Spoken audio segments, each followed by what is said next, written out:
আসসালামু আলাইকুম। আজকাল অনেক রান্নাতে আমরা টক দই ব্যবহার করে থাকি।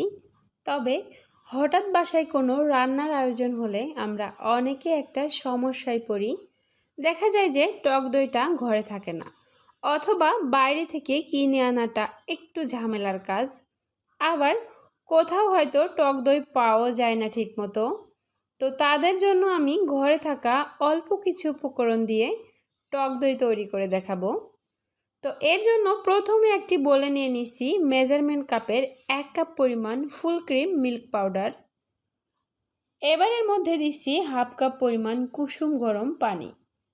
পানিটা ঢেলে দিয়ে দুধের সঙ্গে খুব ভালোভাবে মিশিয়ে নিব, কারণ হালকা কুসুম গরম পানিতে দেখা যায় যে গুঁড়ো দুধটা খুব ভালোভাবে মিশে যায়। এটা ঠিক এভাবে খুব ভালো করে মিশিয়ে নিতে হবে।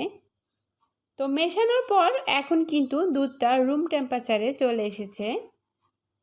আর যখনই দুধটা রুম টেম্পারেচারে চলে আসবে, তখন এর মধ্যে আমি ঢেলে দিব 1/4 কাপ পরিমাণ সিরকা বা ভিনেগার, যেটাকে আমরা বলে থাকি। আর ভিনেগার দেওয়ার সঙ্গে সঙ্গে দেখবেন এটা ঘন হয়ে গেছে, অর্থাৎ এটা কিন্তু দই হয়ে গেছে। এখন এই দইটা আপনি সঙ্গে সঙ্গে যে কোনো রান্না বা কাজে ব্যবহার করতে পারেন, অথবা যদি মনে করেন যে না, এটাকে ঠিক আমি দইয়ের মতো সেট করে ঘন আঠালো বানিয়ে নিব, তাহলে ঠিক এরকম করে একটা বাটিতে ঢেলে নিতে হবে।